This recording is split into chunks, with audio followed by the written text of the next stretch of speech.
Thank you for watching, and let's continue with stories making headlines. Now, the unpredictable rising fuel prices together with effects of climate change currently witnessed in the country has left young farmers to innovate and adopt less costly farming methods to support agriculture and dairy farming. Three brothers in Taveta are among the few farmers in Taita Taveta who have adopted using gas to run pet. Hezron Kimari has prepared this report from Taveta. Agriculture is a key sector that contributes to food security for both human and domestic animals in the country. However, the ever-rising fuel prices and effects of climate change have become a thorn in the flesh to farmers like Margaret Samba, a vegetable farmer in Voi using petrol pump to irrigate her farm. Ni miaka kama mitano nimelima na petrol nilikuwa natumia mtungi wa 5 liters na ulikuwa unanifanya ninalima sehemu, lakini sasa hii hiyo petroli ambapo nilikuwa nanunua mtungi wa 5 liters kwa 500 imeenda 1200, na after sometimes ukirudi hapo unakuta ile 5 liters ulikuwa umenunua 1200 tena imepanda.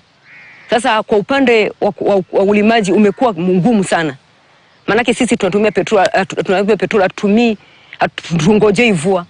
After umetoa vitu shambani ninalima tena, ukienda kama ni soko, kwanza soko imetumiza, manake wengine wanauza vitu vyao vile wanavyotaka, hatuna controlling ya price hapa mtoni. From here we drove some 150 kilometers away to Riatendogo village in Taveta. Here we met Ruben Mwangeka with his brother heading to their farm. They are dairy farmers and producers of fodder for commercial purposes using modern techniques. The high fuel prices has forced them to modify their petrol machines, bring down their production cost of silage with over 70%. So ukilinganisha hapo awali kwa tunatumia petroli, gharama ilikuwa iko juu mno. Kilo moja ya silage ilikuwa inaenda hadi shilingi 7, shilingi 8.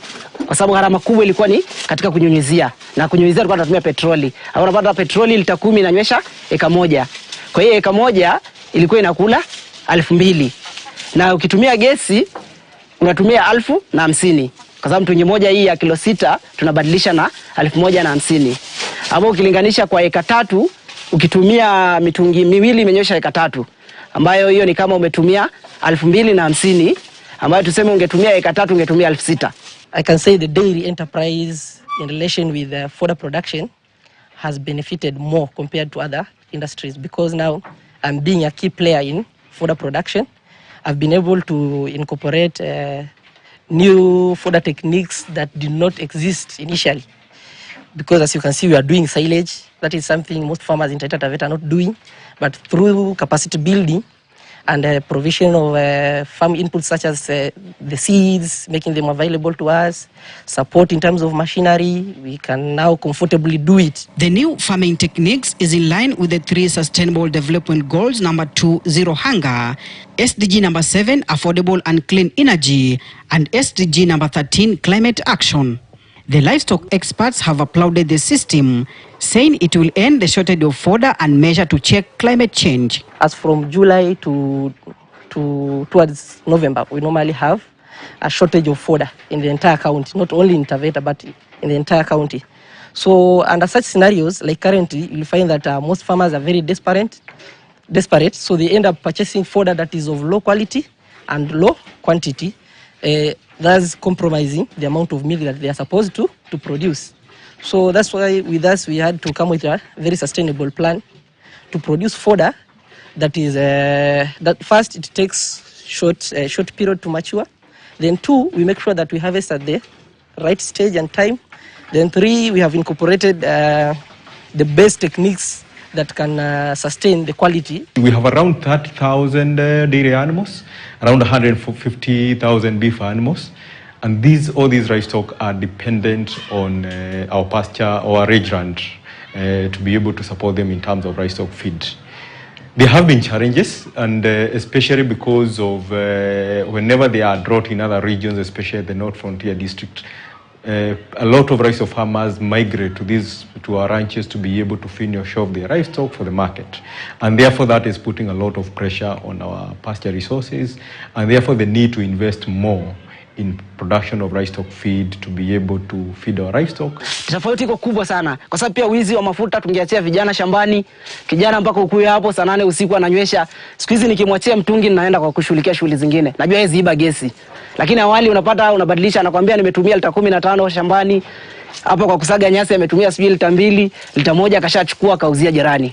Inakuwa matatizo. Ila gesi imeondoa changamoto mingi sana. According to Darius Msaga, the new farming techniques has tremendously increased the milk production from 40 liters to 60 liters per day from the 3 animals, as the government is said to establish the county livestock feed policy and strategy. We have come up with a new plan to increase the milk production. We are targeting 400 liters per day. Now with that, we have set a plan to increase the number of animals. That is, we are going for the in-calves only. As a county government, we recognize the gaps in terms of policies that exist within the livestock feed sector. And therefore, we have partnered with the FAO, with the SNV Netherlands, and different other agencies to come together and come up with a policy on livestock feed. We are in the process of finalizing the county feed strategy, and we believe this is a strategy that is going to help us as a county to be able to assist our livestock farmers to invest heavily in production livestock feed. There is no success without challenges, as the farmers shared some of the downside of what they do and their experiences after replacing petrol with gas. Wale mafundo wanaotutengenezea hii system ya kutumia gesi bado hawana ufahamu wa kutosha. Mara nyingi inabidi tuende Tanzania tukachukue mafundi ndio waje watengeneze, kwa kuwa hii ni mfumo umetokea kwa majirani zetu hapa Tanzania. Yeah. So hiyo tuseme ndio challenge kubwa. Ombi langu ni kwamba kama ni chombo ambapo mashini tunazapata mashini ambayo inaweza tumia gas, hiyo ingekuwa ni rahisi sana, kwa sababu ninajua hii kitu kimeumbwa na maumbile yake ni ya kutumia gasi. Sasa according to me, niliona maybe inaweza kuwa disadvantage kwa sababu unatumia mashine ambapo inatumia petroli na inagesia kwa gasi. Inaweza kuwa mbele, nikienda mbele itakuwa ni maumivu. The innovation is now a challenge to other stakeholders in the agriculture and livestock sector to adopt technology as an alternative solution to energy, sustainable cheap food production system, and measure to air pollution. Hezron Kimari, KTN News, Taveta, Taita Taveta County. Thank you very much, Kimari, for that innovative story.